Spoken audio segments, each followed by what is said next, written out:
Hi everyone, welcome to Dental Exam Guide, and today's video is about morphological classification of human dentition. Before moving to classification of human dentition, I wish to explain another interesting topic which is important for your PG entrance preparation, that is tooth evolution in vertebrates. You all might be familiar with the word phylogeny, which means the study of history of evolution, and there are 4 phylogeny classes of tooth forms in vertebrates, or else we can say there are 4 stages of tooth evolution in vertebrates. And the type of jaw movements that can be achieved was related to and governed by tooth form in all these 4 cases. First type was simple form of tooth, that is single cone or lobe, and then combinations of lobes were seen forming more complicated teeth as found in highly developed animals and humans. So the first stage was haplodont, single cone or Reptilia stage, and the second type was TRICONODONT or early mammalian stage, where 3 cusps or 3 lobes are in a line. Third one was TRITUBERCULAR molar, and the fourth one was QUADRITUBERCULAR molar. Haplodont, single cone or Reptilia stage is depicted by simplest form of tooth, that is single cone shaped tooth, and it usually includes many teeth in both the jaws, and the jaw movements are limited to only simple opening and closing movements, that is hinge movements. There is no functional contact or there is no occlusion between the teeth in the upper and lower jaw, and the teeth were used mainly for prehension. Next stage is TRICONODONT or early mammalian stage, and this exhibits 3 cusps in a line in the posterior teeth. Largest cusp is centered with the smallest located anteriorly and another one posteriorly. And this shape is not for the entire dentition, it is just limited to the posterior teeth. And as seen in haplodont, there is no functional contact or occlusion between the teeth in both the jaws. The third stage is TRITUBERCULAR molar or triangular stage, where the 3 cusps are arranged in the form of a triangle. Here it is a 3-cornered arrangement of cusps, so it is more efficient than TRICONODONT. As in TRICONODONT, this is also seen in molars. In both TRICONODONT and TRITUBERCULAR molar, the teeth are not in functional contact or they are not in occlusion, but they are more or less bypassing each other while the jaw is opened or closed. Dogs and other animals that are carnivorous by nature are considered to be in this TRITUBERCULAR molar category. Fourth stage was QUADRITUBERCULAR molar, where the 4 cusps are arranged in the form of a quadrangle. And in this stage there is occlusion or there is functional contact between the teeth in the upper and lower jaw. And the articulation of jaw and teeth is consistent. It is not changing, the relationship is not changing while the jaw is opening and closing.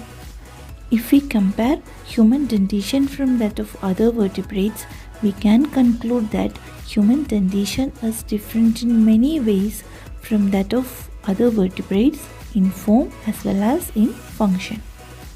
But the presence of related characteristics in a wide range of vertebrates, including humans, suggests that there was a plan common to all. Once you learn individual tooth in human dentition, you will get more idea about the similarities and differences from these classes. I have mentioned in the first video that the term morphology means the external appearance. So according to the morphology of teeth present, the dentition can be divided into 2 types, the homodont and heterodont. Homodont means all the teeth will be having same morphology, and in heterodont, the teeth with different morphology will be present. And humans are heterodont since we have teeth with different shapes. According to the form and function, the teeth can be classified into 4 classes: incisors, canines, premolars and molars.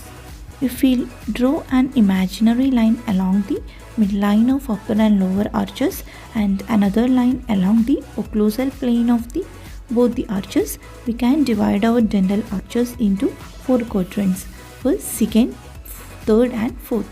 The first and fourth will come in the right side and second and third will come in the left side. In normal cases, the number and arrangement of teeth in the left side will be same as that of the right side. Permanent incisors. There are 2 incisors in both the side of midline in both maxillary and mandibular arches. That is, there are 8 incisors, 4 in both the arches. Their main function is to punch or cut the food during the process of mastication. So they are used for incising or cutting of the food. That's why they are called as incisors. Central incisor is closest to the midline, or it is mesially located, and the lateral incisor is moved further away from the midline, or it is distally located. Incisors in permanent dentition are formed from 4 developmental lobes. Next one is canines. They are also called as cuspid or eye tooth. They are single members of the class because only one tooth is present in each of the 4 quadrants. They are placed at 4 corners of the mouth and they help in maintaining natural facial expressions at the corners of the mouth. Since they are occupying significant positions in 4 corners of the mouth, they are referred to as cornerstones of the dental arch. They help to support facial musculature, and their loss often result in flattening of the face in that region, which is difficult to restore normally. Their roots are longest and thickest than any other tooth, and they are well anchored. So they are the most stable tooth in the dental arch. Their function is to grip and tear the food. The name canine was given due to their resemblance to the fangs of the dogs. Crown of the canines are usually longer and more pointed than any other human teeth. It is more sharp in carnivores and it is flat in most of the herbivores. Next class is premolars, also called as transitional teeth or bicuspids. There are 8 premolars, 2 teeth in each quadrants, that is first and second premolars. They help in chewing, tearing and grinding, and they have the property of both the canines and molars, and they represent a transition from canines to molars. That's why they are called as transitional teeth. They have at least 2 cusps, hence the name bicuspid. Premolars assist the canines in tearing and also the molars in grinding. Usually, first premolar supports the canines in function and they have almost similar functions as that of canine. And the second premolar supports the molars in function. Next tooth is molar or millstone tooth. 3 molars occupies the posterior segment of each dental quadrant. As I mentioned in previous videos, they are the only members in the dentition that do not replace the previous predecessors.